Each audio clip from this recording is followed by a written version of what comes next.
Dude. And this is Anything for the Podcast, where everything and everything goes. My name's Willie. Anything goes, Willie. Damn, bro. It was a long night. My name's Willie. I'm Memo. And I am Chris.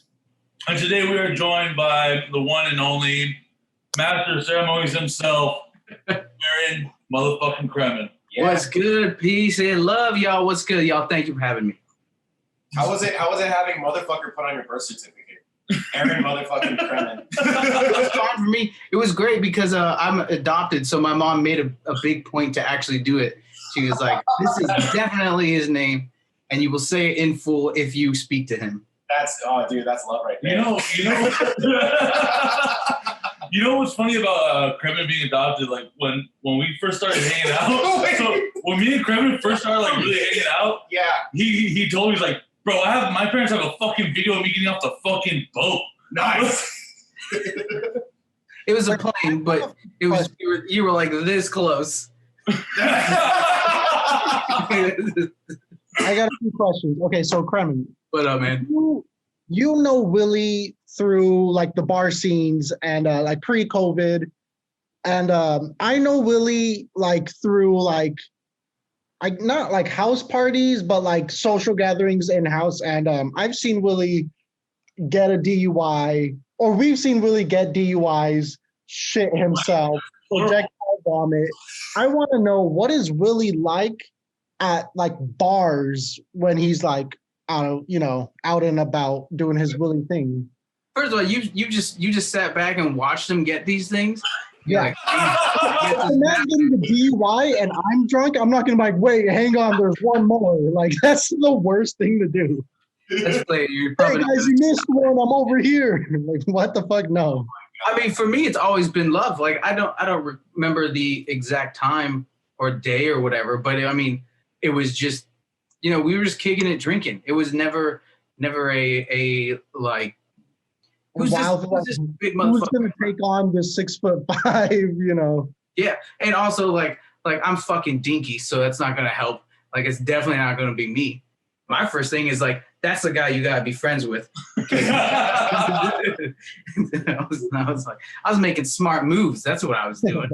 But it's always been chill. It's also different though because it was at Boomtown and we were both separately already kind of like established as just people that would go there all the time. So whenever you would meet other people before your circles combined and as that was happening, it was always just nothing but love because it was like, oh, hey, we're about to expand, so to speak.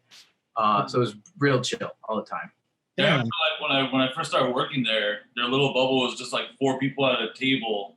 And then like before COVID, it was like, hey, well, we're going to put all 3 of these fucking benches together because we all can't fit.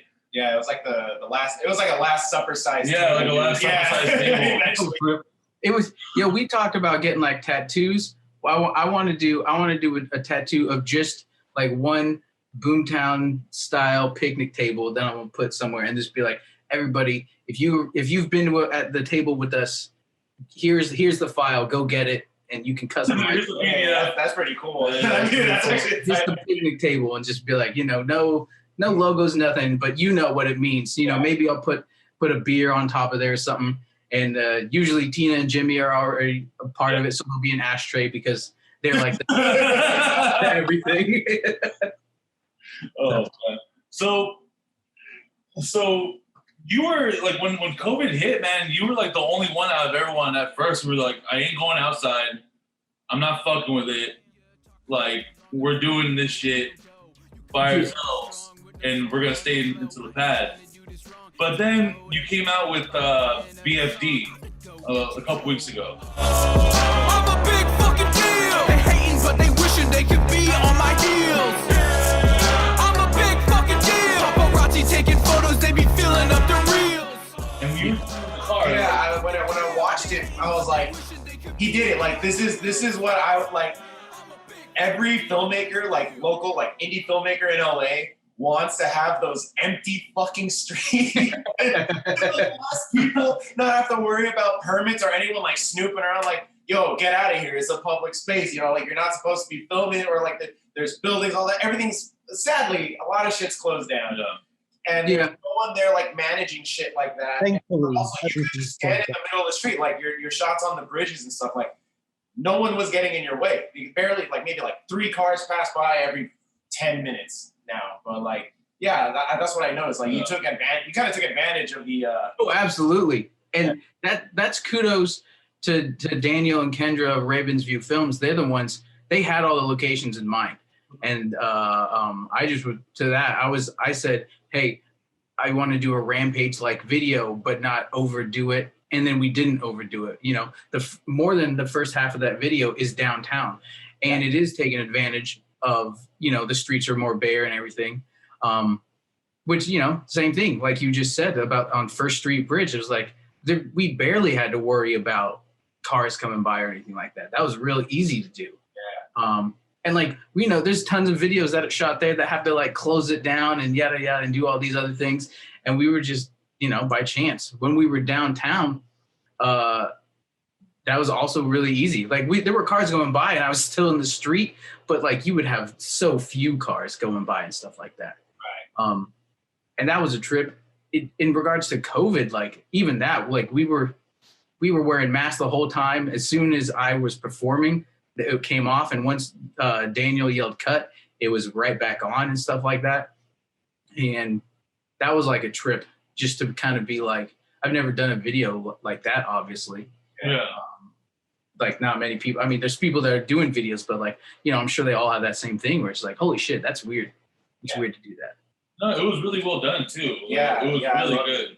You know, it was funny too on your Instagram live. You were just like, oh, I get credit all these people. Was like, and you had when you had all those buildings, the little cardboard buildings. Yeah. So who helped you make those? That was I didn't do anything. There was Nice. there was 16. I think there was 16. You know, high teens number of those buildings. I painted windows, which is just like a splotch on like 6 or 7.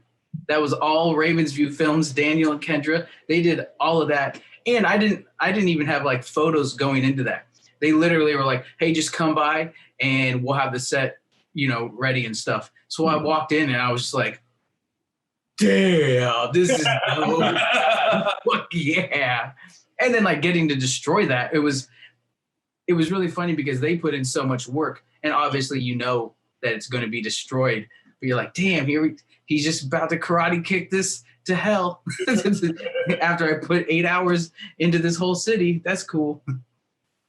It kind of sounds too like, because even when I was on set for the music video you did in Anaheim, Yeah. It kind of just seems like you always have like a good group of people, or like kind of motivated people around you as well that like want to help all each other out. Like, how do you find these people, like, where you just, you know, everyone's just involved in what you're doing? And that's just by luck. I mean, like, because I'll put out feelers and everything, and I mean, like you said, you were a part of that video. So everybody, I'm just reaching out and who I think would be good and would be dope, you know, to do all these things. You know, you were one of the people that came out that there was in that specific situation, there was no like, hey, this is your skill. I want to elevate you. I want to help, you know, just get you experience. Vanessa in that situation, she does makeup, and I was like, yo, if you want to do makeup for this video, come down and you can do the makeup for this video, and you'll make sure we'll get you credit for that. Melissa for the SFL video, she got, it was the same thing. My friend Travis on that video with you, Willie, it was fit a description. And you better listen, you gotta stop now, cause you fit a description. On your knees, don't make the wrong decision. That was, he does a ton in the majority of art design for Kremstock and for my albums, and making sure they're the right size and all that kind of stuff. So it's really just being like, I don't want to, if I'm going to have to pay for art or for people that want to be creative, why would I not go to you or him and her and yada, yada, all my friends, so that we can go up together? It's way better and cooler to go up as a community than go up solo. Because I can't do all this solo. It's way too much stress. Like, It's tough. it's just way cooler. And that's, I think now everybody knows that, like, hey, he's giving me an opportunity. He doesn't have to do this. Like, I can find, you know, you could pay double or triple or whatever for somebody to come out and do your makeup, but I don't know that person. You know, I haven't had beers with that person before. or whatever. And plus, it's your homies, it's your circle. Why would you not want to help them out before strangers? Yeah, no, exactly. Yeah, that's kind of one of the things that like a lot of people, for me, because of coming from a film and television background, and then like with YouTube and all that, you know, a lot of people, that's kind of one of the things you have to pick up as soon as you're doing it. You have to be social. You have to make good relationships with everyone. But it sucks because I see a lot of the people that I went to school with, like not a lot. There's always like, for the most part, we're a pretty tight-knit community. We're always helping each other out, giving each other job ops, or if there's a job opportunity at my company, the company that I'm working for, I give it to CSUN alum or like anyone that I went to school with. But there's always those few that they're just like, you know what, dude? Like they'll drop you in a second. They'll like drop you, or they're that two-faced, and that's what's hard to find. Like it's hard to. Sometimes I feel like in this industry, because I know you're very involved in entertainment, as far as like, but you self-produce a lot of it. You just have a lot of friends and stuff help you, but like a lot of people are just so like two-faced. They'll put on that bar conversation face and then drop you in the end, dude. Like it's crazy. Like, have you encountered any? Oh yeah. I'm pretty sure, yeah, dude. Oh yeah. Any stories that kind of like stick out for you? Well, there's little things where like, you know, some people I'll reach out and be like, hey, if you send me a T-shirt, I'm doing a video, send me a T-shirt. We have background, or I'll wear your T-shirt or whatever like that. Right. And then I know I have to do the most of the work, so because other people it's not all the time that other people are just going to casually produce or promote you and everything like that. But if you do take the time to do the work and you just send them a thing, hey, here's this image I created of me wearing your logo. Just push this out and say my video's out, you know. Yeah. Then they'll do it. But if you're like, hey, make sure you grab a screenshot of me wearing that T-shirt that you gave me in the video, they're not going to take the time to do all those steps. No. So there's been times where in that situation, somebody's hooked me up with a thing, and I did a whole series where I did everybody that sent me a T-shirt or sent me a promo item, I made a point to be like, look, here's the background of my video, here's a screenshot of the T-shirt or the CD, the prop in the video, and here's a clean version of it too, you know, so you can see it clean and how it's used in the video. And then like, you know, sometimes it doesn't get shared, or sometimes, you know, and that you just can't take personally. Other times people, they just, you know, they don't come through. I'll be there, and then they're just not. That's just part of it though. It's also different because right now, the majority of the time I'm spending most of my own money and people are, you know, helping out. Like if I remember right, when Willie came down from LA area, drove down so we could shoot, and he was there like all day to shoot to get shots and angles of his car, and he was just kicking it. And I think Willie just did it. I gave him a little bit of gas money, and knowing Willie, I remember he was probably like, nah, it's cool. It's all right. Yeah, but you were giving me like $60. I'm like, Kremen, it's cool, bro. I'm just like, you're like, no. And then you were like, I was like, dude, if you're going to give me 80, just give me like $20 for gas. Like, that's it. And I'm like, you're like, all right, dope. And that was it. It was just like, I knew what I was getting myself into. Like, but you know what? The one thing though, the only thing that ruined that day was the GPS took me through Long Beach to get to fucking Anaheim. What the hell? It's true. That I remember you being like, yo, I'm over at this part. I'm like, why? You came from the 5, that would have been like straight. Yeah.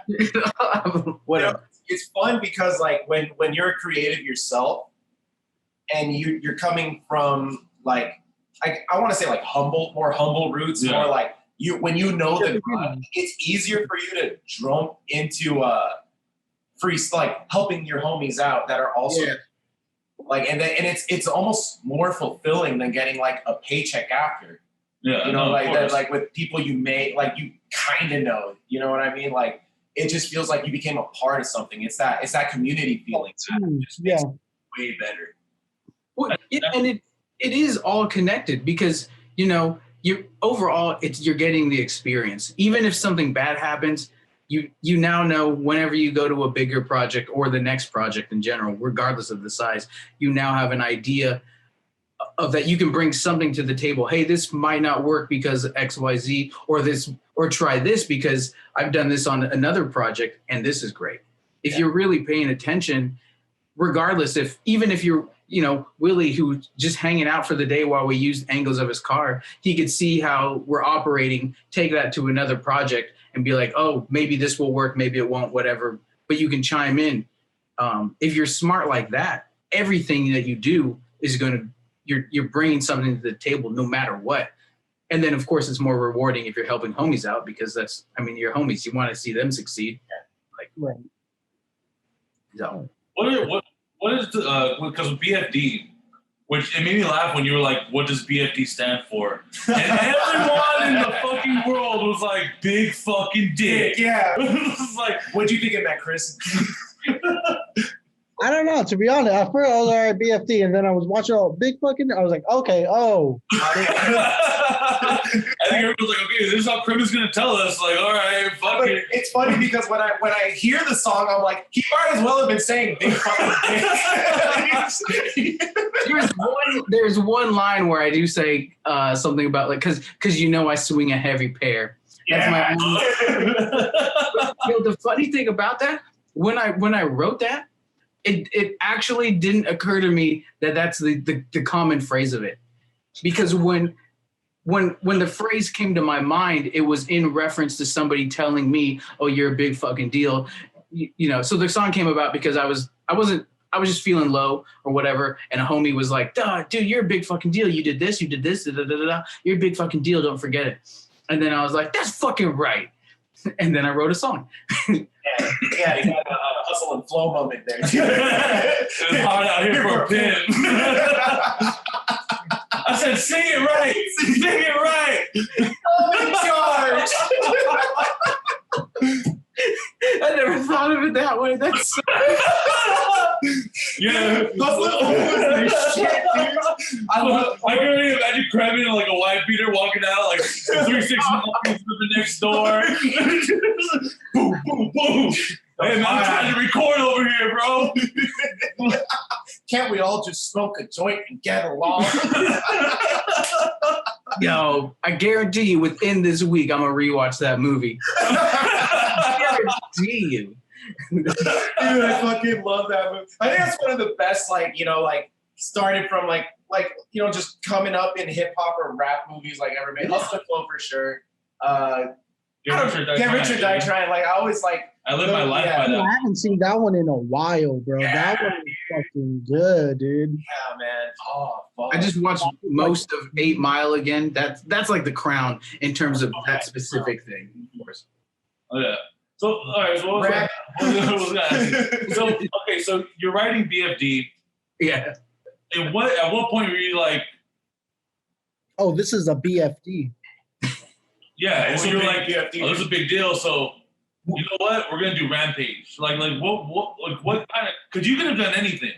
That connection. That was not. I do not deserve these accolades for that.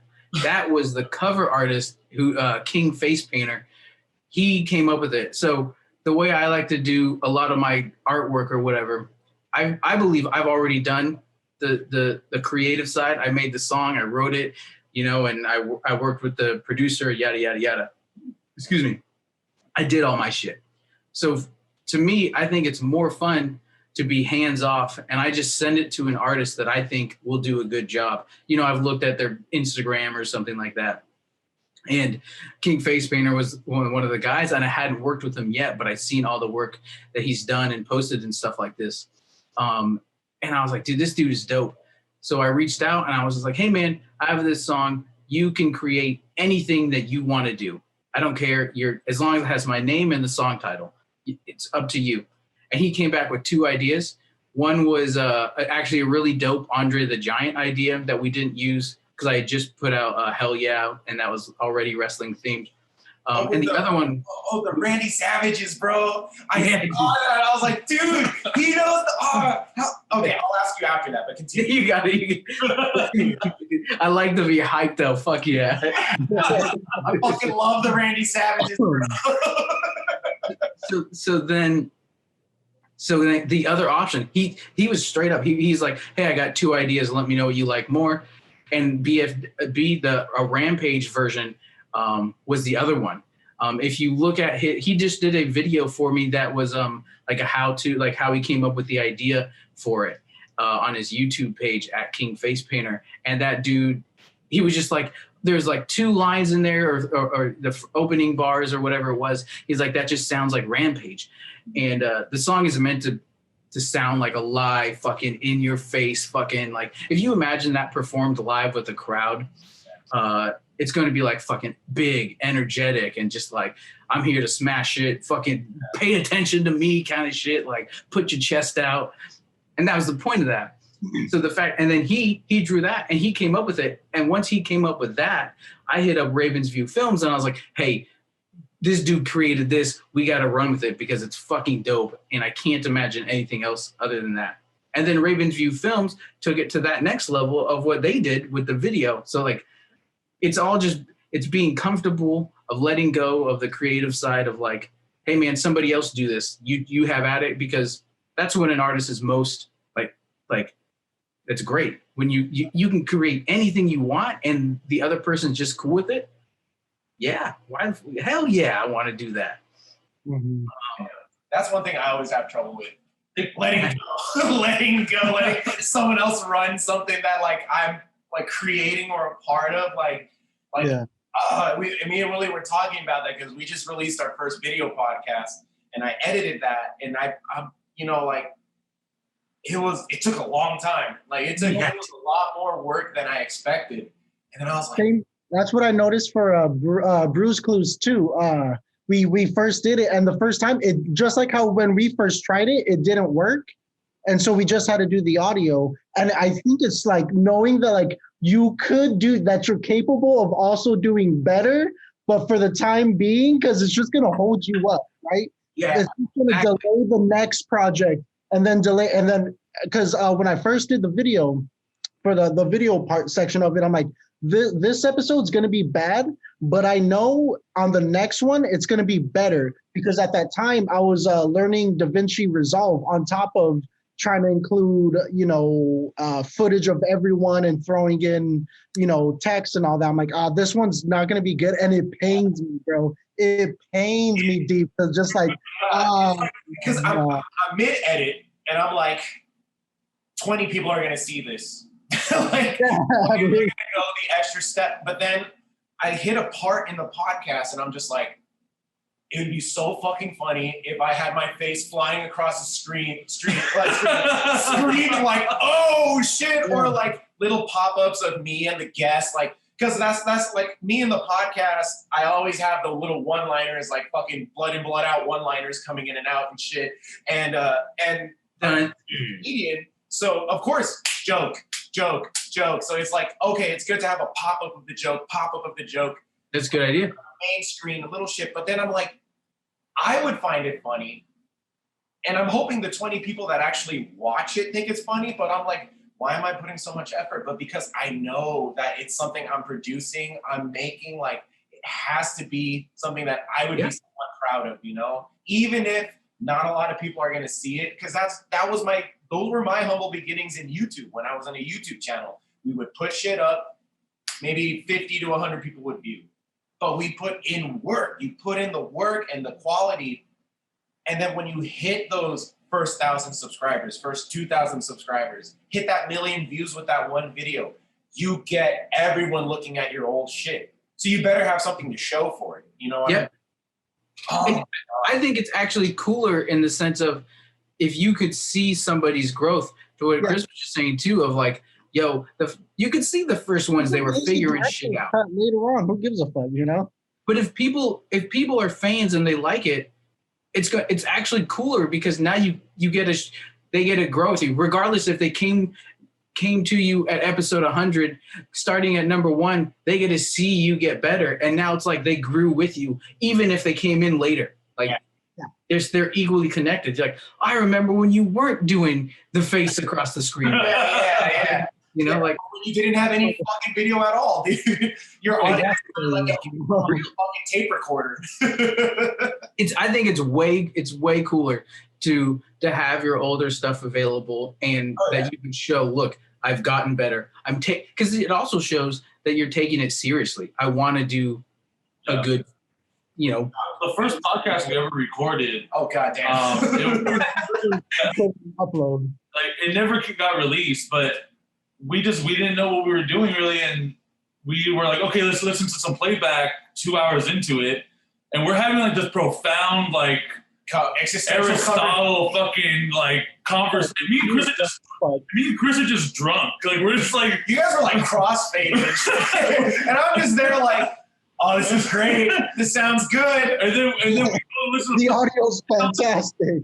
We go listen to playback. It sounds like me and Chris are 500 yards away. Yeah. And we couldn't hear anything. Because they weren't talking into the microphone. They were talking to each other half the time. I was like, fuck. So we're like, maybe this wasn't meant for people's ears. The lost cast. But then we went back. We went back at it, and then that's when we did the first episode. Yeah. And we realized what we wanted and how we wanted to do it. Yeah, and then I started figuring out the fucking audio and all that, and then I started doing everything on Premiere, fixing all the weird clicks and the weird distortions, and then now it sounds like something that you would listen to on Spotify. But even think in the sense of coming up with the idea to get the head bit, so to speak, right? You have to take those first steps to even figure that out. Yeah. Because if you don't do that, you're putting yourself in a creative zone because you want it just to look good, even as a couple squares on a screen. Cool. Yeah. But now while you're doing it or for a later episode, it's literally putting you in a creative zone where you're like, how can I make it better? And you're looking at your own footage to be like, oh, if I do something like this here, that'll enhance it. So now people want to watch a video of people talking whether it's a still shot or it jumps between whatever it is. There's fun things that go along with it. And it goes back to what you were saying about getting experience and then doing other things, doing other projects. So the only way I was able to because I used to know Premiere back in high school. I kind of learned how to do After Effects and all that, but then I lost maybe 4 years of my life in creativity because I thought I was going to go into biology and become a fucking doctor, and that was thrown out the window. And when I was working, so also like if you listen, the listeners know we play golf. I play golf, and I looked up a video on how to do shot tracers. So how to make like that line go with the ball, in the direction. Yeah. And then I realized learning how to do that, I was able to learn how to do some other editing shit. I was able to practice that and put it into our podcast. So in the last podcast, you see like me in a circle while on a screen with Chris and Willie, or Zach, same thing. It's just a circle with our heads floating in the air. Yeah. I figured out how to do that from doing the fucking golf tracers. And thank God for YouTube, dude. Like that's where I've been learning like everything, how to like what software, what platforms are good, whether if you want free or a paid version, and then tutorials on that all on YouTube. Jesus, man. Beautiful, dude. Beautiful. That's the thing too. I feel like there's too much available information out there right now. Not enough. What are you talking about? Too much. There's not enough. But no, what I'm saying is for you to not try to do something. Oh yeah, exactly. Yeah, like for you to try to keep making excuses to not do what you're trying to do because you feel like you don't know how to do it or like you're afraid about what's going to happen. Yeah. Like, dude, you know how many YouTube videos there are about doing one thing? Doing one thing. There's like 50 YouTube videos on it. And like that's barely scratching the surface. Yeah. Right. But that's something that like and now I understand it a little bit more now, Kremen. That's something I always like admired about you. You give Kremen something, dude, like that he's involved in, like he's like the hype man to the fullest. Like he'll beat that shit up, dude. Like he'll just run to the he'll max. Just run with it's it. Just like, give him the flag and he'll just run with it. like even when you used to help out with the private events at Boomtown.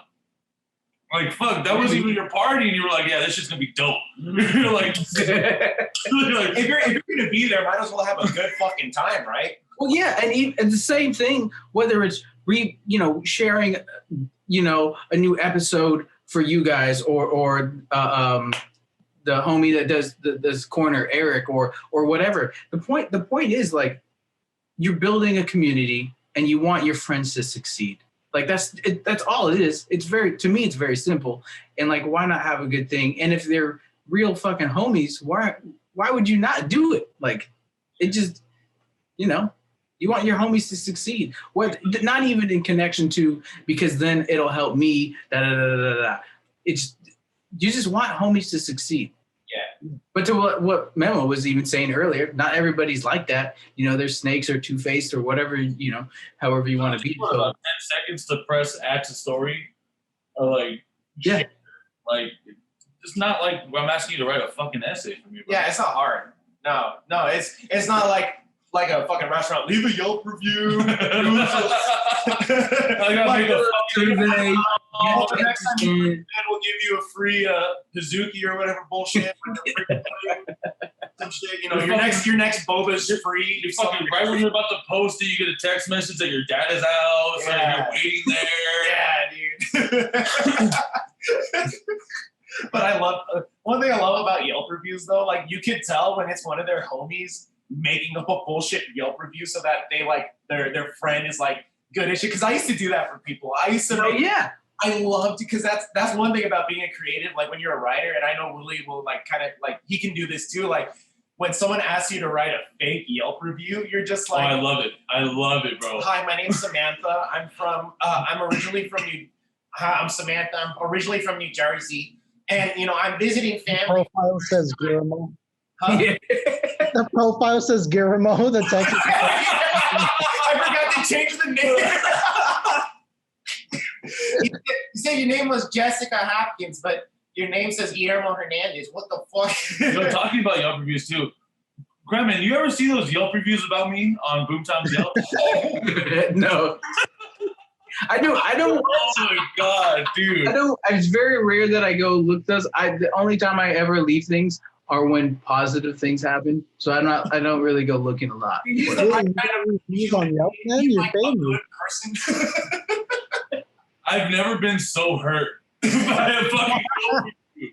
Like and the fucked up thing is that I know who wrote it and I know what happened. Like I kicked somebody out.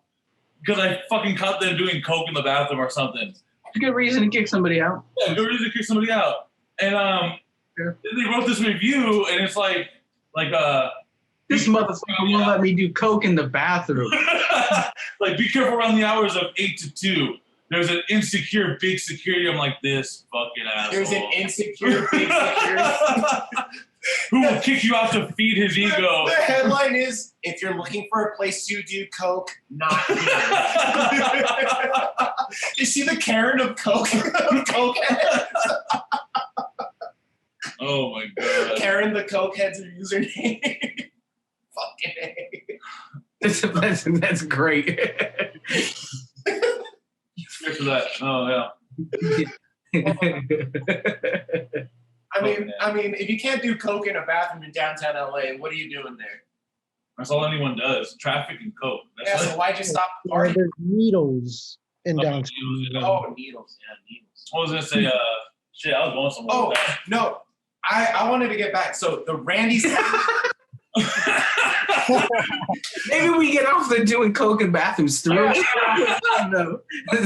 Yeah, let's go a little to the right. All right, so when I saw that promo with the Randy Savages, I was like, how the fuck did he get the Randy Savages to do this? So how do you know the Randy Savages? Did you hear about them on like those like Facebook? To make sure we're talking about the punk fucking band. Yeah, dude, yeah, the punk band from the Bay. Right? The guitars, from Santa Cruz. Yeah. I've known their guitarist and backup singer since second grade, and we've been best friends ever since. Ah, dude. The fact that you know them not from me is fucking hype as shit. For real. It's because I remember so they're a punk rock band from Santa Cruz, and they're literally they dress like Randy Savage, like the different generations of Randy Savage, and all their songs are basically like wrestling themed. And their promos are the shit because they wrestle too. Don't they do like backyard wrestling and stuff, right? Their guitarist is an actual wrestler. He does shows and things like that. He has two characters, Nikki Savage and I forget the other one at the moment.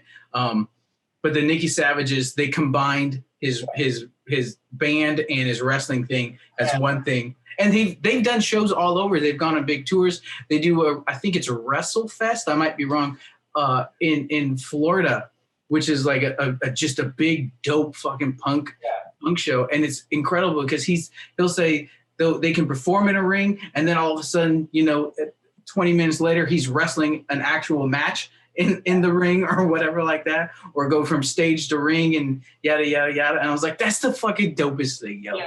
I saw their promo for it because they did a live recording session with I guess an independent label out there, and they did a live online session or whatever. And then I just remembered the song titles. Oh no, from our album. Oh yeah, oh yeah, that's right. The Randy Savage coming at you, Bridge City Sessions. Coming at you. We're playing the first track off of our album.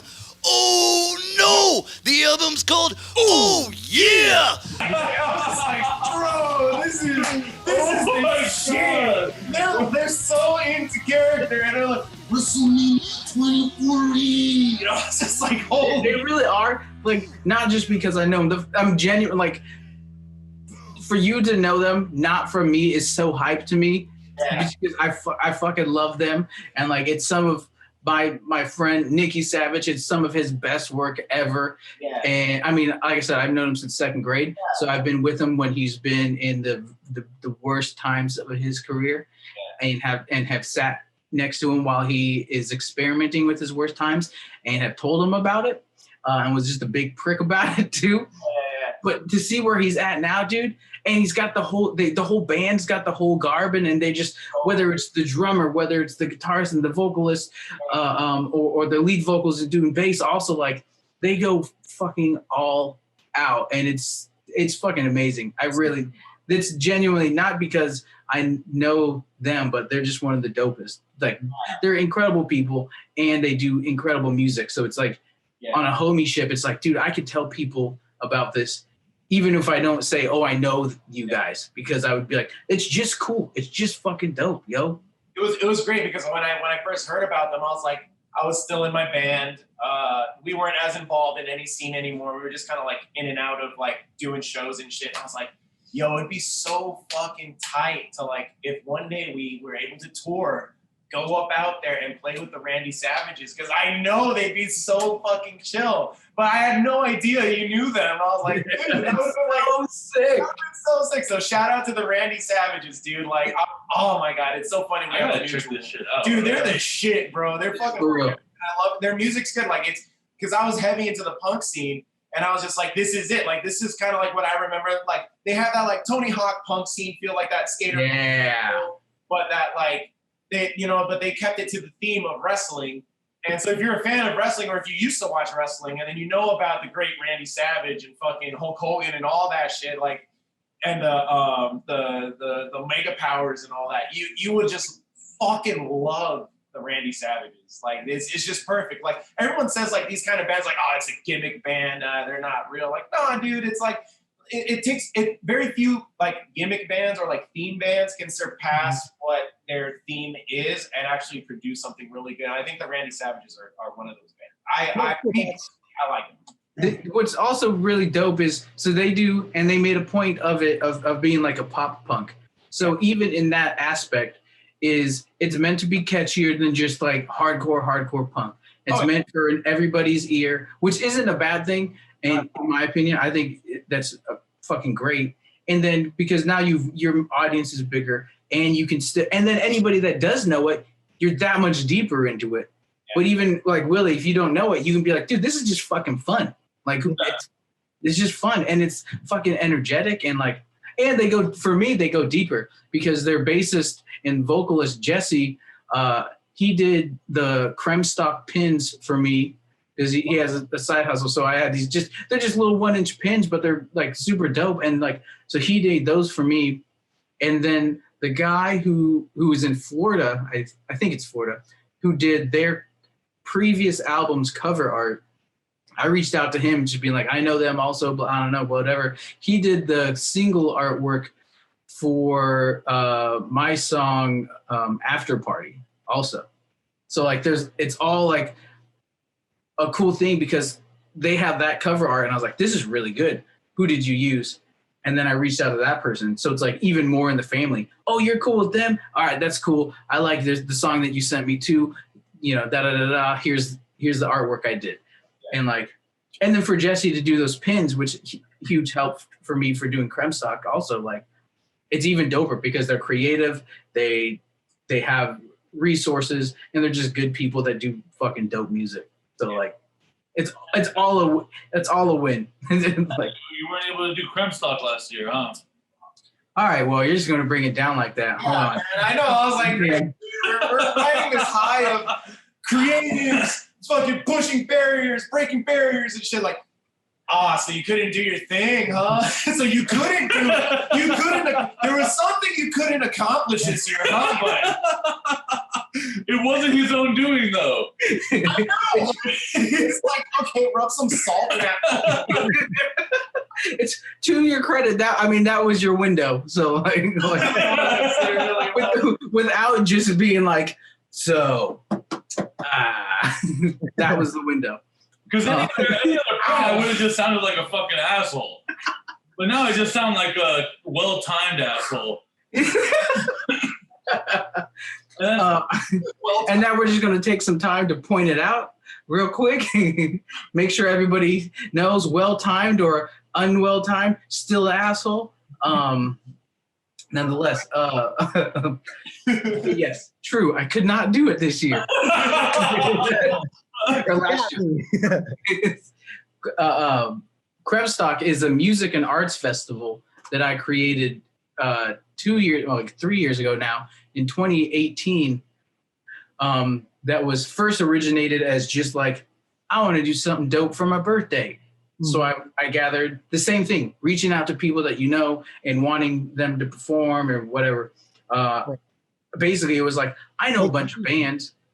I know my friends don't know all these bands. They don't go to shows like I go to shows. But if I held a concert on my birthday, they will come and then they get to see bands. And like, it's a dope show. It's a birthday. It's a concert. It's awesome. That was successful in the sense of it was very small. It wasn't a lot of promotion into it. And then that was 2018. I think the security door person clicked 80 people. It was a tiny karaoke bar in Koreatown. And then Tiny karaoke bar, 80 people? Fuck. he clicked 80 people though. So like, I think at a time there might have been 40 or something, 80 people, 80 different people throughout the entire evening or whatever like that. Okay, all right. So I would probably say 40 people at one time, give or take, right? That's still a lot. That's a lot. I appreciate it. And there wasn't a lot of promotion other than, hey, it's a birthday concert. Mm-hmm. The next year, because I knew that, I was like, that was cool. What if I put like just real promotion effort into it? Yeah. The next year, 2019, is where I took my name off of it in the sense of it's not a birthday show. It's not Aaron Kremen presents. It was like, yo, this is Kremstock, the downtown LA summer music festival. You got to be here because it's a dope show. Yeah. And I used the same thing because now I've had a whole year of people that I've met and new bands that I've met and everything like that to perform at that show. And then having put out my album that whole year and doing all the artwork for it, I reached out to some of those artists and I was like, hey, I'm going to do an art gallery. It's a small space. Do you want to bring art? And, you know, it's a bunch of new eyes. Maybe it'll be cool for you. I don't know. So we had Captain Watts. We had this guy Tyrant, who I used to work with. And then we had King Rowe. Captain Watts and King Rowe both did artwork for me on my Energy album. So that was awesome. And shout out King Rowe, because that dude, his family came down early to help set up and, you know, put up their stuff. And they were very considerate on like the spacing for other artists or everything like that. Like they helped out a huge amount. But then that show, it was at the Lexington with different owners than it is now, the Lexington, and that shit was fucking packed. Like we tripled the numbers. We clicked over 200 people, and the venue. I don't want to put them on blast, so the old owner's on blast, but the venue does not hold that many people. So it was fucking packed. And we had Corazon Olay and Hippie Churro there doing food. Okay, that's what I want to talk about. So when Kremen was getting ready for Kremstock, he was on like this promotional journey, and he was just hyping every motherfucker up that he could. And there was this guy, Hippie Churro. He used to come to the brewery, give like all the bartenders, the security guards, like free churros, and then we'd give them beer. And then Kremen had one of his churros, like, dude, this shit would be dope at Kremstock. And he's like, so what's your Instagram? He's like, oh, I don't have Instagram. He's like, what the fuck you mean you don't have Instagram? He's like, dude, that guy was on Instagram the next day because of Kremen, and now like he's promoting himself. He's getting better gigs. Yeah. People are inviting him out to like these secret sessions. Those churros now. Like, because of fucking Instagram, like he just blew up. Like, Yeah. I mean, his name is Gio, Hippie Churro. To his credit, he ran with it, but he didn't have anything at the time. That is true. And he'll say it too. Basically, it happened is I was like, yo, I need to promote you if I'm going to have you come through. And he was like, well, I don't have anything. I was like, all right, well, I'm going to help you out. And he had 2 other friends that helped him out as well. So they kind of help him get off the ground, and I helped him a little bit. And then he took it on his own and he ran with it. But dude's dope because like I took photos of him, and I took photos of I don't know if he still does because I haven't seen him for a little bit with the pandemic, but he had just a big glowing smiley face, and you knew that, oh, that's Churro guy, whatever. And just a cool dude. And like Willie said, it wasn't like a planned thing. We had Corazon Olay, shout out Chef Allen because he agreed to do free tacos there. And then Hippie Churro, like Willie said, it was just at the brewery, and I was like, these are delicious. And he was like, oh, I just carry them in a duffel bag and I ride my bike, I get my motorbike. And I was like, that's it? He was like, yeah. I was like, bro, it was within a month. And it was within a month. I was like, I'm doing a music and art festival at a bar downtown. Yeah. Do you want to be a part of it? And I'm going to like add you to promotion. Like, hey, you're a big deal. Come on and join. And he was like, yeah, sure. And then he saw what I was doing. I helped him out with Instagram. He was like, oh, this guy's legit. And I was like, well, yeah, I don't want to like half-ass this situation. Yeah. And he's just been like a dope dude. He still to this day sends me things of like, hey, there's a secret show, or there's a COVID-related event going on. If you want to check this out, like he still keeps me in the loop just out of, I guess, respect. And I'm like, I'm too stingy to go to these things right now, but like I really, really appreciate that fact because that guy pays back the love like tenfold and then some. Yeah. And the churros are fucking bomb. And he was giving them out. He was just building his name that night. And he knew because that place was fucking packed. When a company comes out and like they just start giving people free samples of their shit, this fool was just going to the brewery and being like, how many are here? 8 people. Okay. But it was literally, dude, he started off with a duffel bag. Like, churros. I'm sure Chris can attest to this shit too. Like, remember at college, you'd walk on campus and then there'd just be like booths and shit of people giving out like free energy drinks or fucking synthesized Adderall in a some shit. He was like that, but with churros. But churros. I tried like 20 different Rockstar flavors at college that never got released. I remember when you were in college, that's when Doritos was trying to do the mountain flavored Dorito. Oh, the Mountain Dew flavored Dorito. Yeah. Oh God. And I was like, damn, I wish I went to fucking college. It sounds fucking tight. You would say. I'm a weirdo. I don't like Doritos. The only flavor of Doritos that I like are the salsa verde Doritos. I don't know why I don't like any other flavor of Doritos. I don't know if I know salsa vinegar. Salsa vinegar.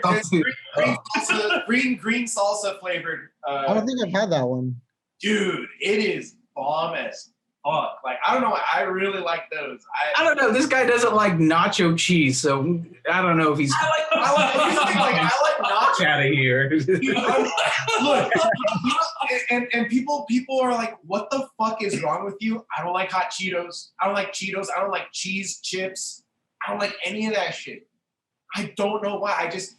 I remember one time. Fuck now. Fuck this.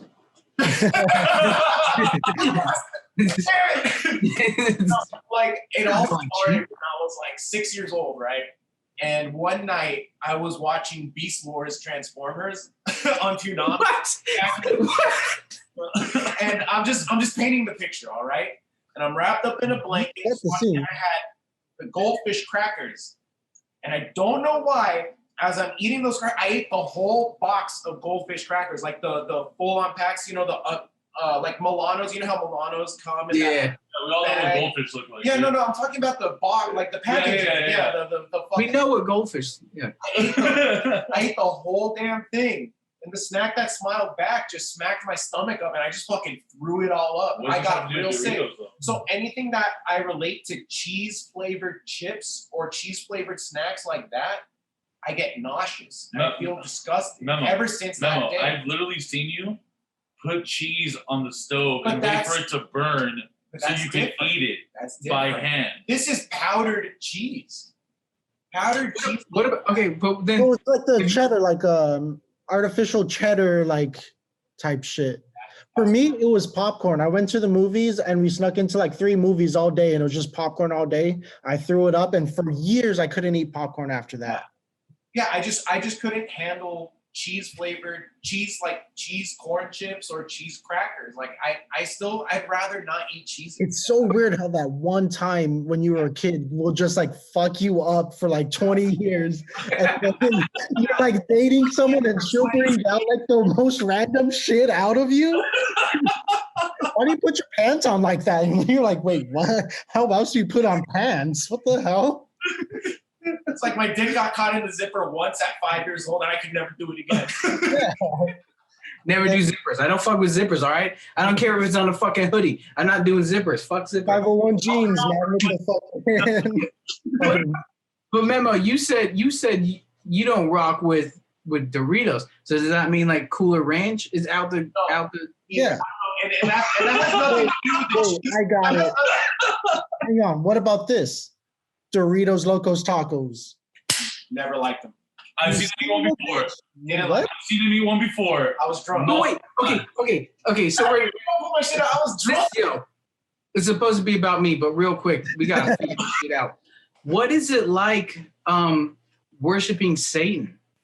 Oh, it's pretty dope. Really? You have no savior in your life if this motherfucker's like, yo, I don't like cheese and everything Doritos except No, vinegar. I love cheese. Motherfucker, I love cheese, dude. I will eat weird, stinky ass. Like, I love cotija cheese. Pop quiz. What's your favorite cheese? Go. Oh, mozzarella. Willie. I know Willie's. Brie. Yeah. Oh, Kremen, you gotta tell that story, man. Oh, that shit was hilarious. I remember this story. It was they brought somebody brought a giant cheese plate. It was like a charcuterie board. Yeah. Charcuterie. It was Jimmy's birthday. It was Jimmy's birthday. Oh, ooh, I should have known that part. So I walk up, dude, and I'm like, what's this? It was like this weird fucking cheese that was like oozing and shit. And I was like, you don't know this shit? Fucking cheese, dog. What? You don't know this? And so Kremen showed me judging Willie in this situation, but it was. Where did you come from, bro? So I ate it, I was like, this shit's good. And Kremen doesn't say anything. Kremen just stands up, walks away, and all I hear in the back is Ashley walking up. You don't know what brie is, you uncultured motherfucker. So fucking Kremen had to go tell everyone like that I didn't know what brie was. After that, dude, I was buying brie like every fucking every You weekend. really do love brie. Yeah. No, the best time we had brie was when we bought that thing of brie, and then we had we went to the Fuego ghost Box. pepper, We went- pepper honey. Ghost pepper honey. It goes. Not only does it go deeper than that, it was for like not for like a weekend or two. It was like weeks on, like a good few months. Willie was every time he would buy cheese, he would send me a DM or a text or whatever. I'm like, yo, I'm doing it again. I was like, not that I was questioning it, but like he's like, yo, I love this cheese now. And I was like, I know. Good cheese. I'm not like we're cheese, we're Gary brothers now. Dude, it got to the point. It got to the point, dude, where I was looking shit up on YouTube, like, oh, I could put in the conventional oven with something like that. And, like, it got to like the point where I was like trying to figure out different ways to do it. Oh. And then like Memo could tell you too, it got to the point, it got so bad, dude, that I was at Ralph's literally filling out the brie, like looking at the dates, like, which one's fresher? Which one's more per pound?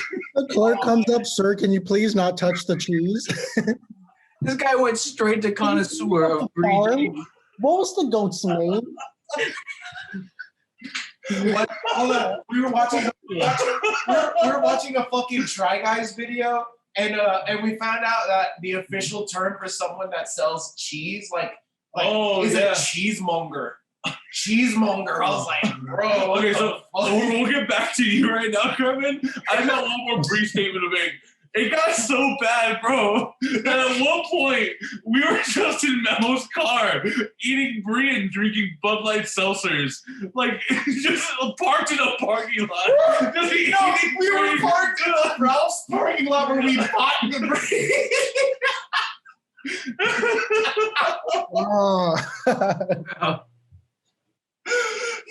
We would have cheese crisps, salami. Yeah, dude. It's fucking delicious. Plastic butter knives. You guys couldn't have picked up like a bottle of wine. You just had to get. Okay, yeah. So point being, I love brie. Brie's really good. I'm very happy that I was there for the inception of your love of this, and apparently the first time you've ever seen a charcuterie board.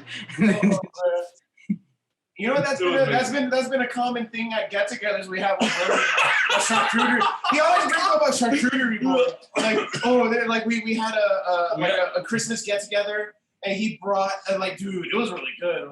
No, I got so Hillary had this big wooden board, and I'm like, you know what? I'm just gonna buy $100 worth of shit, and I'm gonna make a fucking charcuterie board. Dude, $100 worth of shit. I got the brie.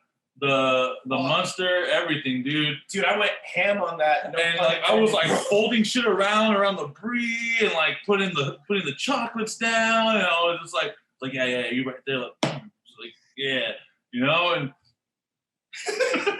and the gabagool. The fucking gabagool. Oh, dude, that shit was so. I love that you just saw a board and you were like, yo, you know what would be good on this? Brie. Okay, all right, so just to backtrack, so the Lexington. Oh yeah, the creme stock. The first time me and Memo ever went to the Lexington, it wasn't owned by whoever owns it now, or it wasn't even what it is now. It might have been the owners that. No, it wasn't. It was way back in the day. Dude, that location sounds like it's a fucking slut. Just goes through fucking owners and owners, bro. Fuck. It's tough times. It is, yeah. We walk in, dude. There's no music playing. One light on. No, there was music. It was a fucking metal band. Oh yeah. And we open the fucking door. We walk in. Everyone stops what they're doing and looks at us. Fool's mid blunt. Some guy chugging a bottle of Jack, just staring at us We turned around so fast. Nah, because it was right before my set at the 5-star. And we're like, oh, let's go look around. It looks like, hey, there's a bar over here. It sounds like there's music. Let's check it out. Because we still had 3 hours until my set. And we show up and we're just like, nah.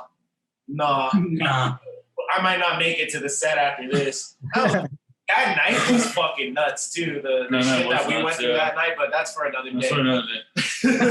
So the Lexington for me was really good that night because obviously it's a smaller venue, but if you look at the recap video that Monte Videos did on YouTube, it looks fucking it was packed.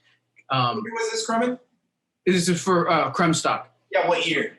Oh, 2019. My bad. Oh, okay. This was 2 years ago. Okay. Yeah. so that, I mean, it was packed, and like I found out later that they were giving plastic cups out because basically they underestimated me because they didn't expect it to be that busy. With all due respect, the Lexington at that time was known for doing primarily metal shows and just not really big numbers. Yeah. So then all of a sudden I'm coming in here and I'm promoting the hell out of this. And like people knew it was around and my birthday, but it wasn't being promoted.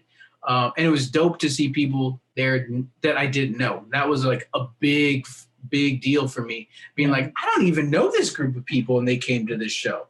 Like, hell yeah. Like they're here just because it's a dope show, not because they know me. And then, but the venue had, at the time, the previous owners ran out of like cups. They ran out of glassware. They were giving it away in plastic cups. And so the owner got called in to help out because the bar was so busy and packed, and like they were sold out of a bunch of things. And I was like, I'm upset because like that shouldn't have happened, but like they didn't ever work with me before, so that makes sense. So I was also happy. I'm like, damn, we fucking rocked that place that night.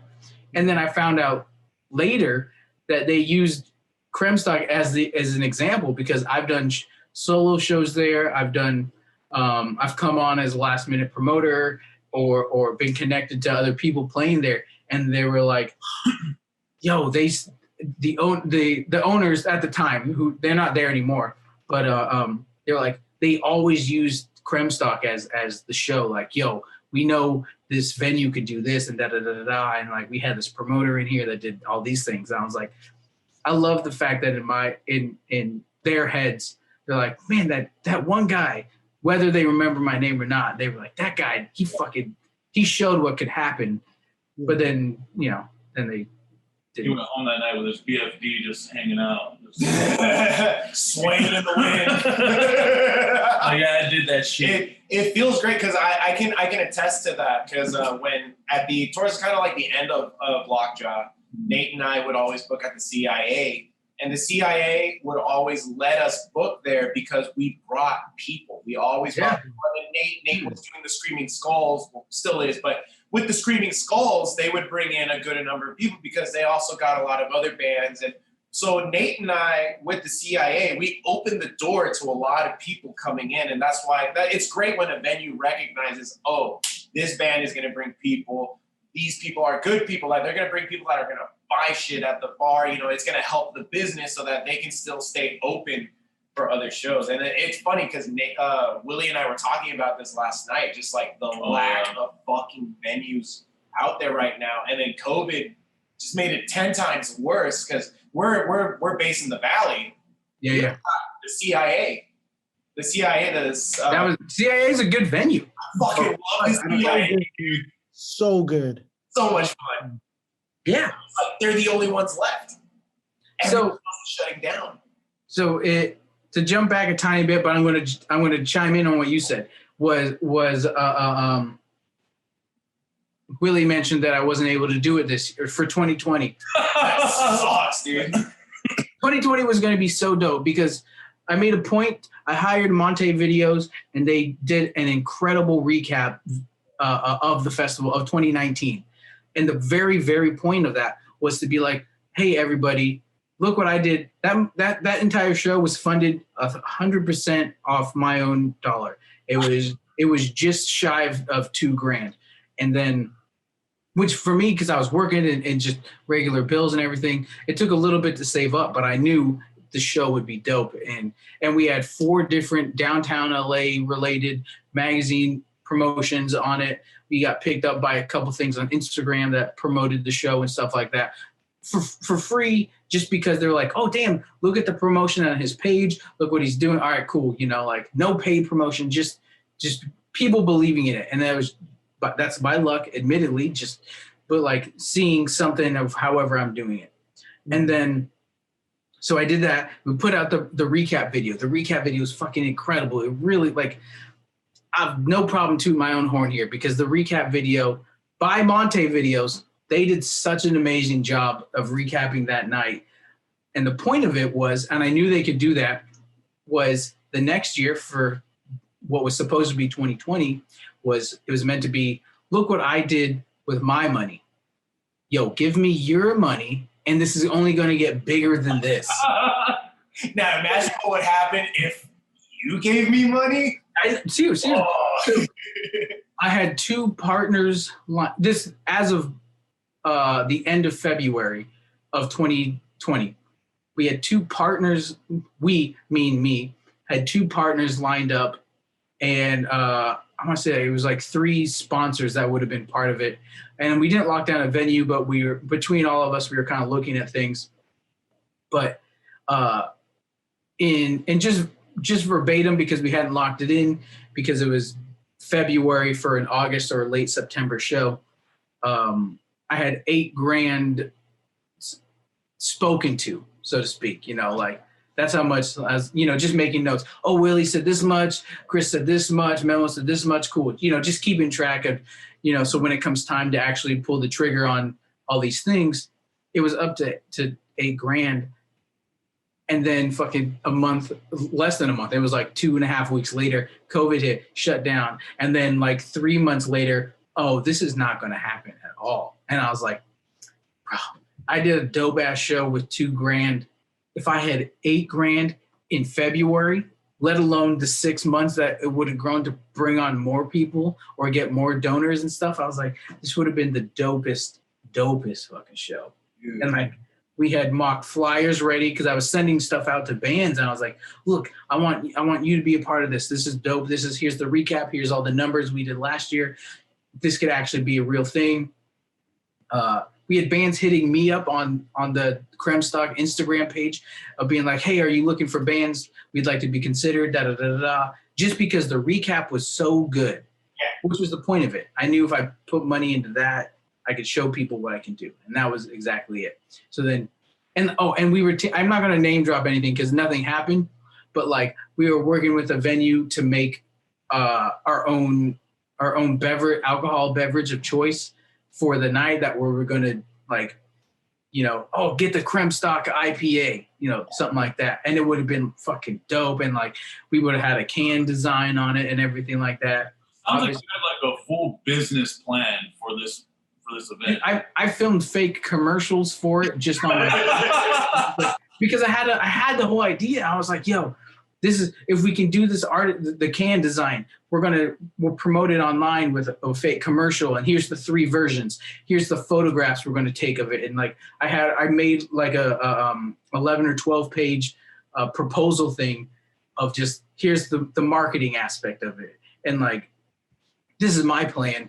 This is before like any money or anything. This is just how I knew it should be done. And like, I was going to be a character myself and be like the face of Kremstock, but not as Aaron Kremen. It was going to be like me. If you're familiar with Guar, they have Sleazy P Martini. Yeah, Memo got it. So then like, it was going to be a thing like that. And I would be the host of Kremstock as this fictional character. And like, there's just so many dope ideas that I honestly don't think it happens in 21, hopefully 22. But yeah, I think it was going to be so dope. So wait until the world officially like opens back up again. People are going to go extra hard to do the shit that no one. And that's the thing. If no one is taking advantage of this time off to like prep and be ready for when shit goes like back into action, you're dude. You're gonna miss out on the biggest opportunity. I was just having a conversation with somebody of the first year of concerts. It's going to be great for artists because all the shows are going to sell out. Yeah. But for fans, it's going to be a fucking nightmare. Yeah, straight up. It's going to be overpacked just because it is. People are going to be so hyped to go out there. It's going to be hard to get tickets. Scalpers and prices are going to shoot up. Like it's going to be, you got to let the water settle, but also like get the hell out there also because we want people to know we want this. Yeah. So that's a weird thing. And then also, how many venues have we lost over that year? Big ones have stayed, and but those also have holdovers. You know, like a really big band might have, hey, we were supposed to perform here in 20. We have a new date for 21. Great. But now you're a bigger venue and you're a bigger band, so you get priority over a smaller venue or smaller band. So like getting places is going to be harder. And like, I think it's going to take 5 years or so before people can reopen smaller venues, just because we lost so many, unfortunately. Yeah, wasn't Dave Grohl, like the Foo Fighters and all that. What was that bill that just passed? So LA County, California passed a bill. I think it's like $10 million going to save small venues. Yeah. Throughout the greater area of Los Angeles. Yeah. And that's the thing, dude. Is like in California, but that's what it comes down to is like spaces, you know, and like at certain points, it's like there's too much money being lost, and there's like how do you rebuild from that? It's hard. What's going to happen is anyone that was saving up that could have possibly worked and saved up, they're going to open. So there's going to be new people opening new venues. Places are going to be so cheap, dude. Like everyone's like moving out and stuff. Like, I mean, like retail rise, right? Like commercial, like properties, everyone closed up, moved out. So many places, no one's starting businesses. So prices, or right now, the prices of these places are going to drop dramatically. That's when we get the studio, by the way. Yeah. So like to what you were saying, Memo, is like in this time off, for me, I've turned this into a time where I'm like, yo, I gotta go back and relearn all these Adobe products so that I can do this podcast that I want to do. So I can do music. So I can do art for it. So I don't have to reach out for minor changes, like for every little tiny thing. Cause I'm like, the people that are doing digital art right now, some of the friends that I have, their business and their finances went up because, folks, even like in your situation, people started a podcast and they needed artwork for it. And all of a sudden these people are getting commissioned for it because they don't have a Memo who can design something on Adobe product or something like that. Like, you know what I mean? Like, so I'm trying to do that so I don't have to keep outsourcing fucking everything. It's the first thing I'm doing when shit pops back open. I'm going to go see the Dave Matthews Band. Because the first thing I want to do when shit pops up, I want to be in a venue with a vodka soda listening to Crash by the Dave Matthews Band. And I know this, I'm going to cry. I've been locked up in my apartment for 3 weeks, and all I have is a vodka soda and a ticket and a boy's dream.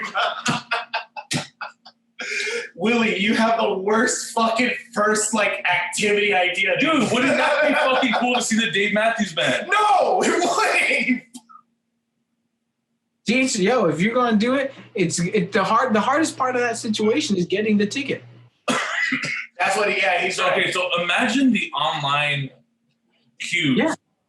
Websites are gonna crash. Websites are gonna crash. Yeah. Payments are gonna get lost in transactions. Yeah. What do you think, Chris? You think it's just gonna be like? I think it's gonna be a mix of people wanting to go out, and then a mix of people who are still like, no, it's still not safe. I think it takes a year or two before it gets to whatever. I think it takes like 5 years before we're back to anything. Do we have a lot of small venues? I mean, like we're lucky being in Los Angeles, we had so many small venues, and like a lot of those are gone. Yeah. Mm-hmm.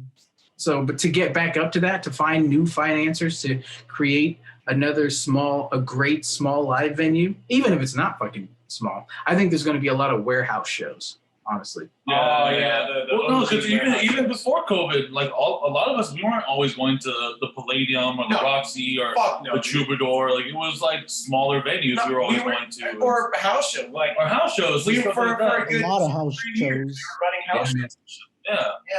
Dude. Like it. But it did give a lot of people time to reflect on just the injustices done to us by these fucking big venues, or by the way the system works, or like all these shows, these pay-to-play shows and all this shit. Like, god damn, dude, it was bad. We had it really good when we had our house venues and shit, but now you can't even have your fucking grandma over. Oh, you know what, too? Maybe Cheap Trick. And I would love to have your grandma over. Grandma's dead. Well, we got the Ouija board. So show up, dude. Estás aquí en la casa. Cabrón, ¿por qué me llamaste? Sorry. Threw in a little Spanish in there. Thank you for clarifying. I was like, damn, this French motherfucker. Oh, so eloquently spoken. So it sounds like right now, Kremen, you have like this big plan going on for Kremstock that you're just waiting to pull the trigger on. this is very true. Yes. So this year, 2020, my hope is I'm building towards a new album, and the idea is it's going to be every month I release a new song. And I already have all these songs lined up to release it. And then I hope if we can do Kremstock in August or some time frame in coordination, I'll release an album with a bunch of unreleased songs. So far, I've got 3 songs out. And that was Hell Yeah from last August. December was Merry Go Round with Gina Maria. Hell Yeah had MK Rivera. Then BFD for January. On February 2nd, I'm doing Stand For You. And that's going to be themed around the entire month of February. It's going to be released on Bandcamp, and then I'm going to be 100% of donations. It's Black Lives Matter themed, people of color themed. That's going to be 100% of proceeds go to an organization that I'm trying to work out with to make sure we can donate to them. And like, I'm not a big artist or anything like that, but it's my way to give back during that time. Yeah. And then after that, we got I got releases in March, in April, in May, June. I think July I have planned to hopefully film a couple music videos. And then my birthday is August 17th. So around that time frame is when Kremstock will come out, or just I'll have my fucking album come out. I love putting stuff out on my birthday just because it's like, let's fucking celebrate. And I made this creative project, like it's fucking dope. And then the album will have unreleased songs from I've done 6 months of tracks releases. Here's all those songs rebundled, plus a bunch, so many more that will be like, you've never heard them before. So it's not like give you incentive to listen to it. And that'll come with videos and yada, yada, yada, and all that kind of stuff. It'll be fucking dope. You ever thought about doing like a virtual listening party? Actually, I was just talking to friend Haley about this, and it was, I haven't done it yet. I haven't looked into it. I haven't looked into shows or anything like that yet.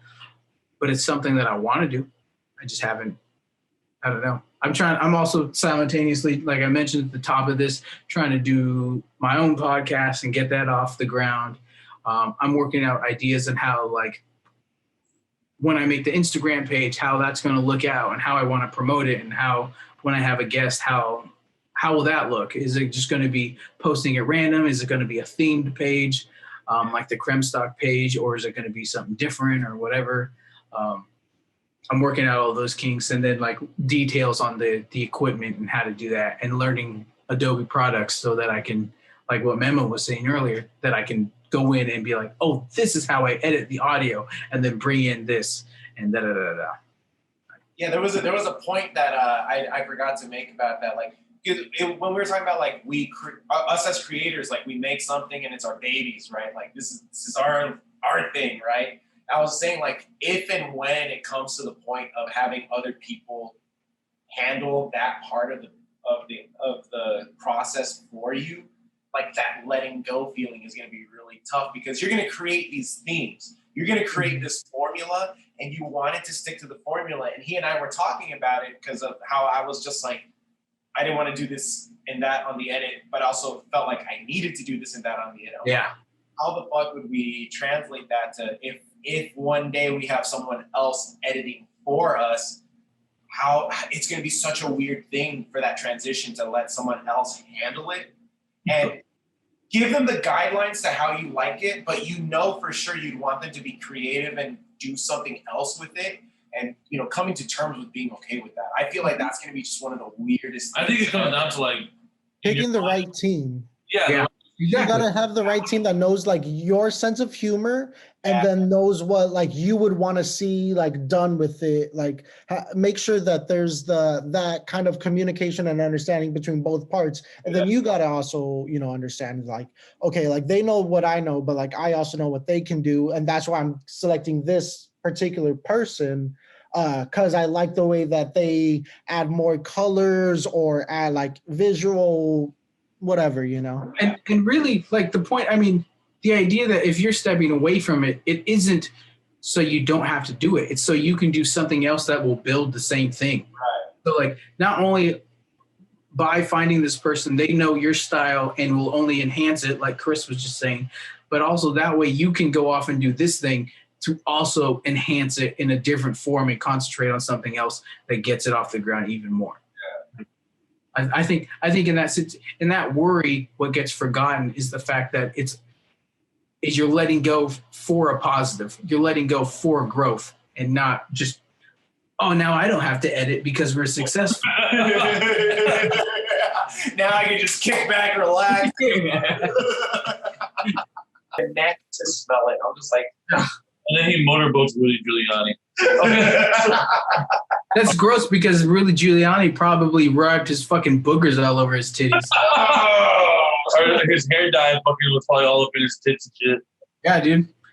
Fucking hair dye and boogers. He's wearing a blonde wig. Oh my god. Dude, I saw that shit. I was like, why does this exist? Like, who did this? The man is disgusting.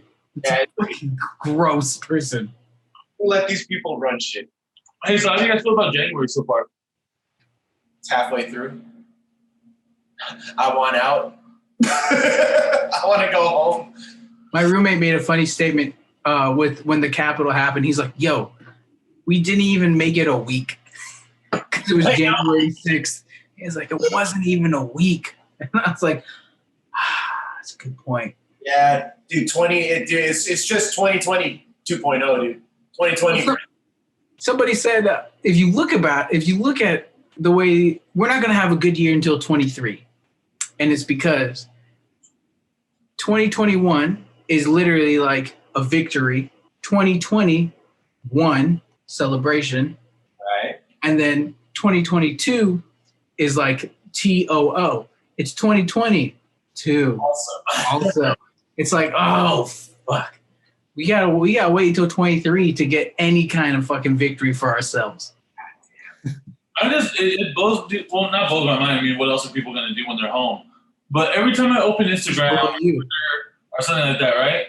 Any social media website, scrolling, like five couples, like they're pregnant, and just like, okay, so like, congratulations, so much for fucking hanging out when this shit's over. You're gonna have a fucking 3-year-old. Like, how dare you ruin our friendship with your own love and future?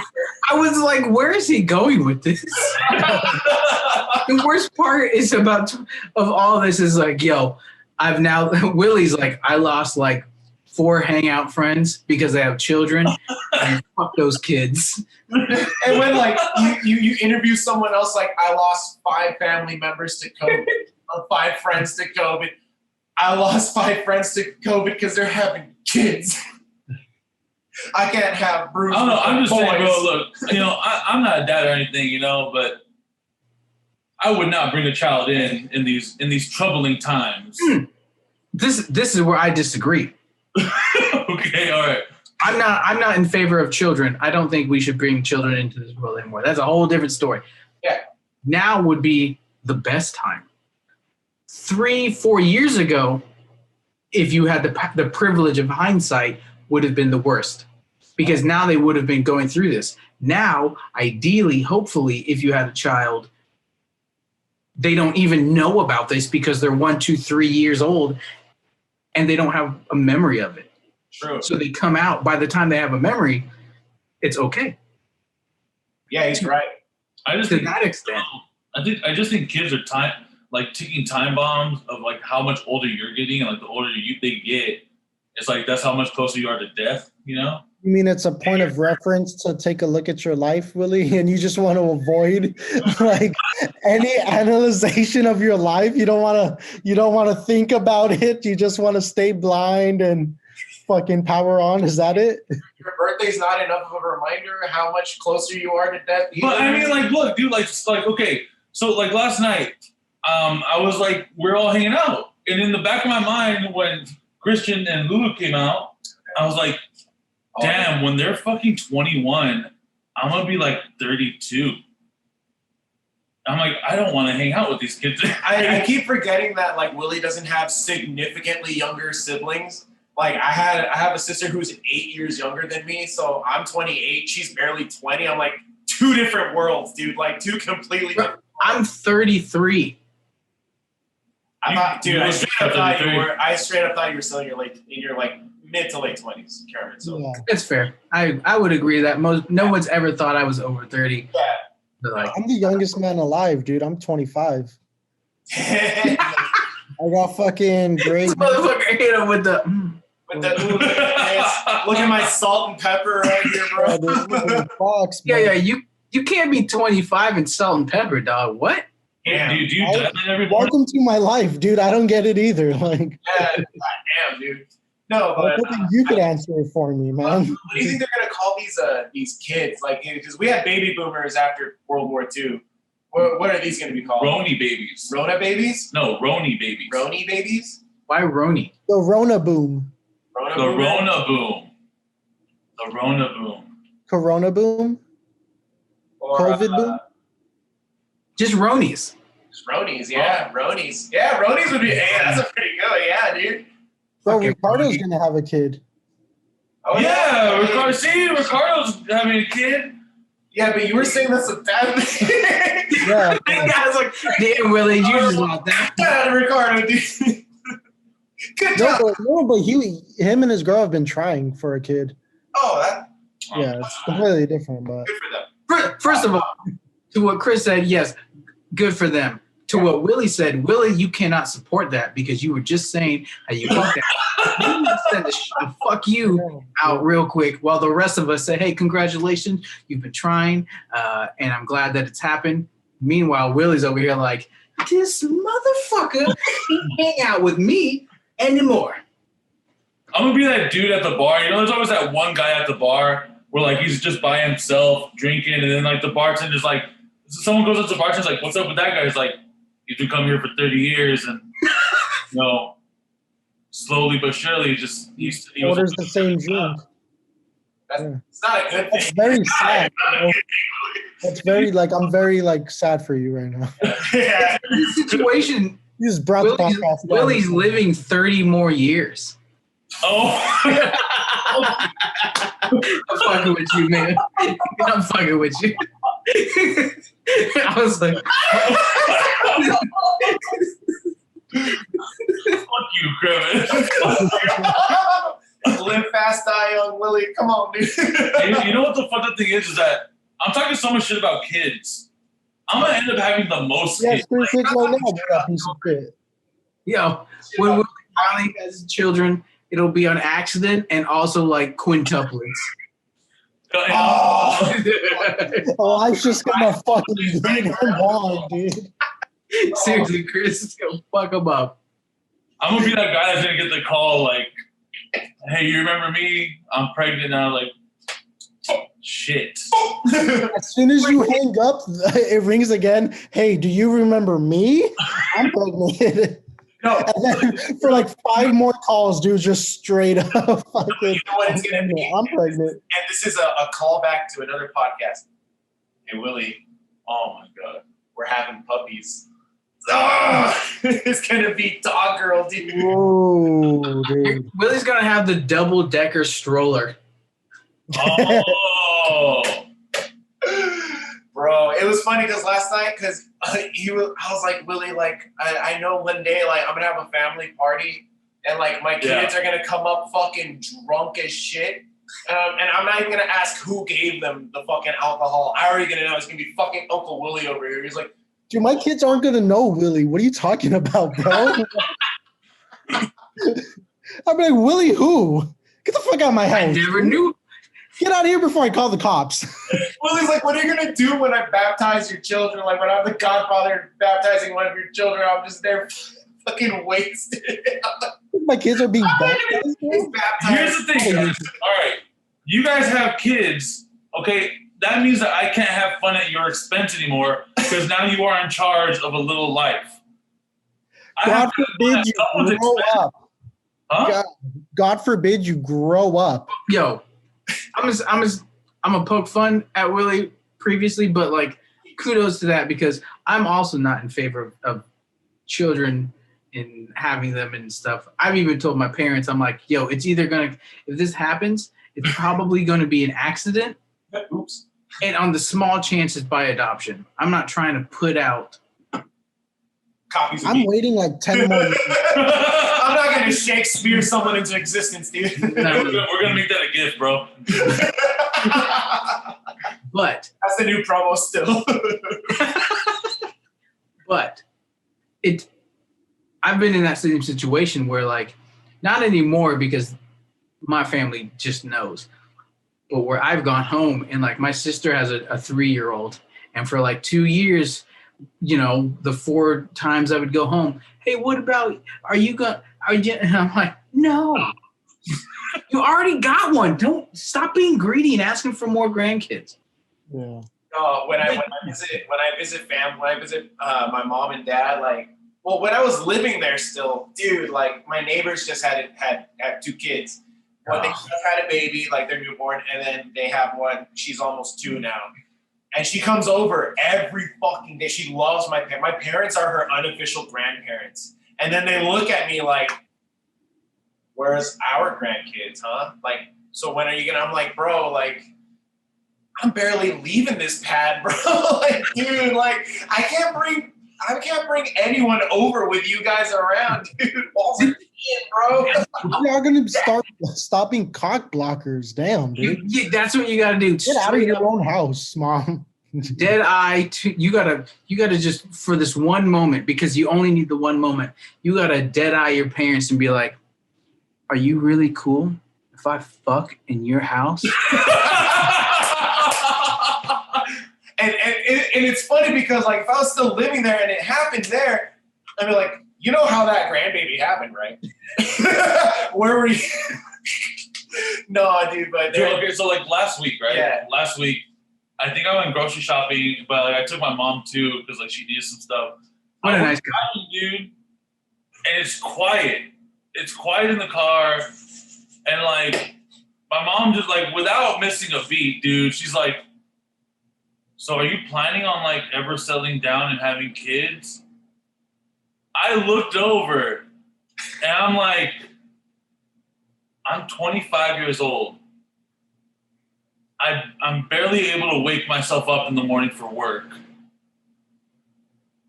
I shower at least not as much as the normal person should. He didn't want to get out of number, dude. He didn't want to say. I shower. the same thing. Not often. He was like, "Do I drop this number?" Nah, I don't. Willie, how often do you shower, dude? No. We need to put him on blast. That's not. He still gotta get laid. We don't gotta put him on blast. Like depression weeks, or like I'm having a good week. Good There's week. no in between. There's not just a week. No, good week. This is your standard. So whatever you're about to say is your standard. Standard. Once a day. Okay, that's regular. Yeah. All right. But like depression weeks, man, we're probably talking like 3 times a week. Wait, so Willie, on a really, really fucking good week, are you That's like every other day. That's not bad. Yeah. That's a waste of water, dude. What the fuck? We're in a drought, bro. No wonder we're in a fucking drought. No, yeah, so I'm talking to my mom, dude, and I'm like, Back to the story. I'm looking at her, I'm like, Mom, it's not gonna happen anytime soon. But just to go the extra mile, just to make it like a little bit known, when we went in to the grocery store, the first thing I did was go to the liquor. And I got like the big bottle. Okay. And I made it a point to my mom. I went there for groceries. I didn't get anything else. Well, there's two things to this. This works in your favor because, look, Mom, I'm irresponsible. It works in her favor of like, well, shit, maybe there'll be an accident, baby. Yeah, I was like, that's a double-edged sword right there, dude. Like, Mom, it may or may Why not. you even did that in the first place? I don't get Also, where alcohol came in to groceries, man. Now you're not going to eat? Is that what you're telling me? Like, I know I went grocery shopping at night, but I just made it a point to show he's her. like, oh, I definitely did that. But Willie, sans your story. I actually bought 2 groceries. Sans Willie's story. If we're looking back at the type, he looked over at his mom for way too long. You took your eyes off the road. So the fact you made it to the grocery store is also very impressive.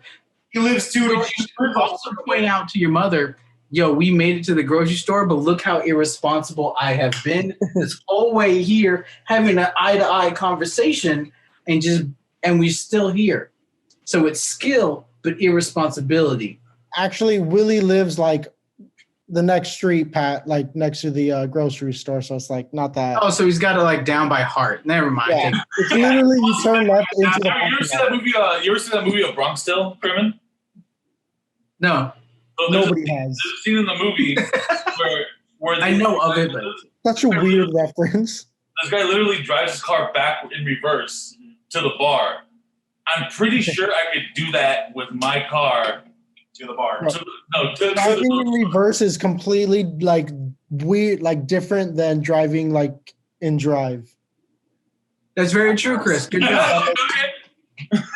Very true. Like the turn, fuck you guys. The turns are like way more like drastic. Don't give me random editing shit that I don't know how to do yet. Hey, bro, can you make like a Matrix like code back like in the background? And while I'm flying through a dragon, can you do that for me real quick? You got Adobe, dude. Don't be fucking stingy, all right? Just make me fly in with Matrix. Meanwhile, Shrek is in the back chasing me. Can you do that for me real quick? Thanks, appreciate it. To his credit, that is the exact way you need to roll into something because you got to roll with it. Because if he fought that situation, How else are you gonna learn, man? Yeah, run a town of jokes on him. Yeah, But he you was could like, dip know your what? toe into the pool, or you could just like jump in and like pray. You know? That's right. That's right. You. That is the way to handle that situation. Good job. I'm gonna cut this Because part now out. it's not fun to make fun of you. You know what? It just hit me. I could nip this kid situation in the butt right now. Back to the kid. Get a vasectomy. That's true. That would fix it. You Do know, you think your mindset is gonna change 15 years from now? Do you think your brain has the capacity Well, to? I'm not even gonna live for another 30 years. So, look, if you really think about it, But yes, that means gonna- within 15 years it could change, and he gets to see his kid be half a teenager. Or also, you're gonna find a liver donor, man. you know, last night actually we had this because our friend's brother just got out of the hospital, but he had this breathing exercise machine. oh, it tests your lung The capacity. lung capacity. Oh. And Memo gets there, and Memo sees, he's like, oh, what's that? And we told him what it is. He's like, well, who did the best? He's like, oh, well, it's Richard, Willie, and then Christian, and then like Hillary and Sarah.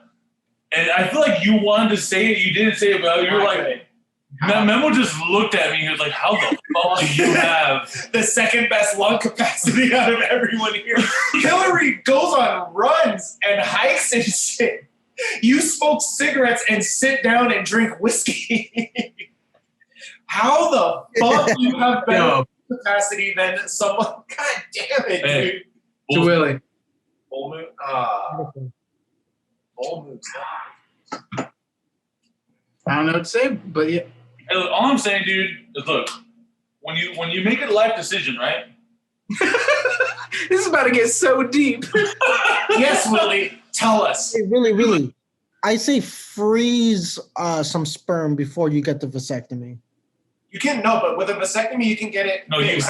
you have to freeze sperm when you do it. Well, but you can also Really? Oh, well then perfect. Yeah, they could. I'm fucking already now. You connect them and you can shoot. You can splurge. You know, and it'd be cool too because we can make like a video. We can do a vlog. Like, Willie goes. No. You're not part of it, Kremlin. Yes, we're doing it. This is an TV special. It could be like Always Sunny in Philadelphia. Like the boys give vasectomy. No, Willie gets a vasectomy. Willie just volunteers all of us to get vasectomy. It's like, dude, what the fuck? No, just you, dude.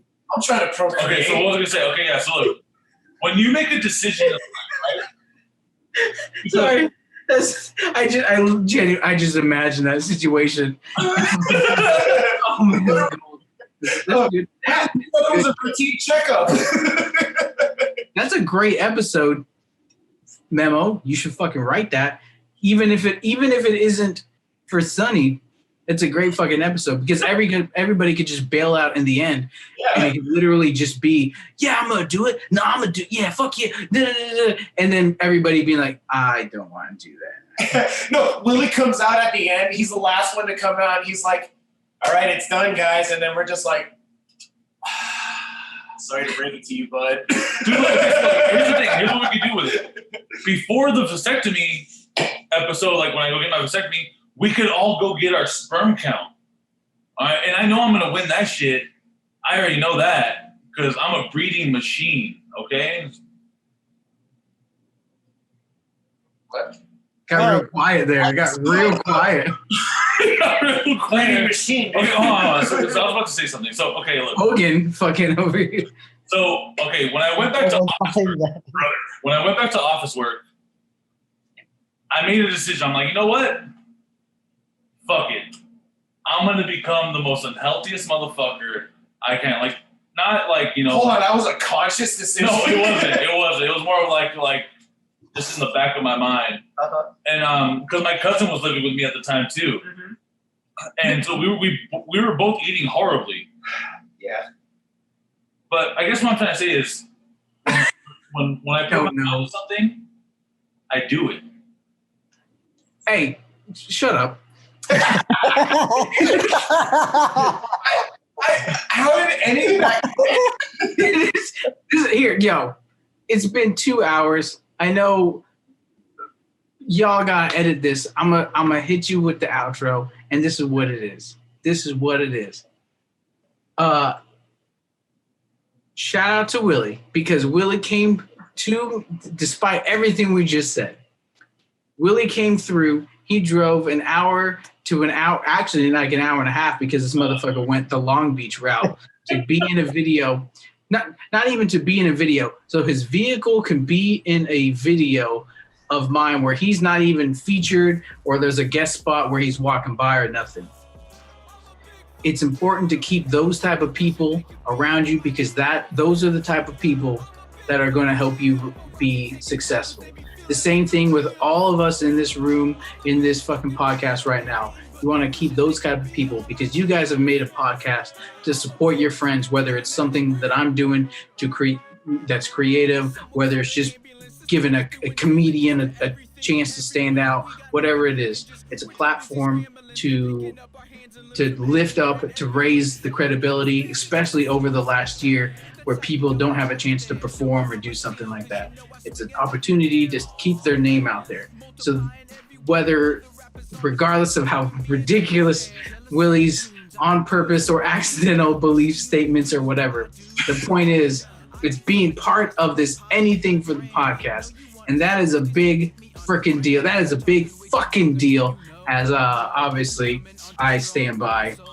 With your permission, we're going to go ahead and roll out with some BFD in the background. Yeah. So this is where the song's going to start playing.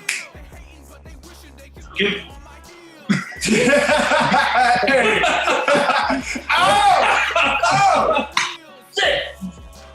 Where can they find you, Kremen? Where can they? Hey, yo, man. I'm going to use search my name, Aaron Kremen. I know this says Yo Kremen because that's the way you got to holler at me when you see me in the streets, in the bedroom, anywhere that you see me. You got to shout Yo Kremen.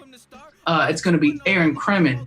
Anywhere you know, you're going to see my photo pop up. It's going to be a blue t-shirt or it's going to be the single that I've released at the current time frame, but you will know the name Aaron Kremen. My birthday is August 17th. Mark that in your calendars because it is worth getting me a gift because I appreciate the love, y'all.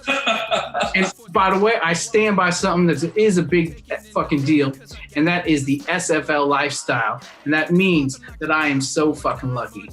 A lot of things could be going way worse for me or a lot of the people in my circle.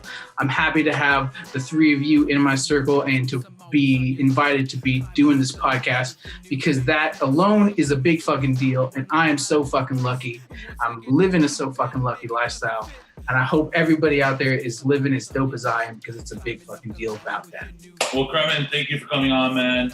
This has been Anything for the Podcast where everything and anything goes. My name's Willie. I'm Memo. I am Chris.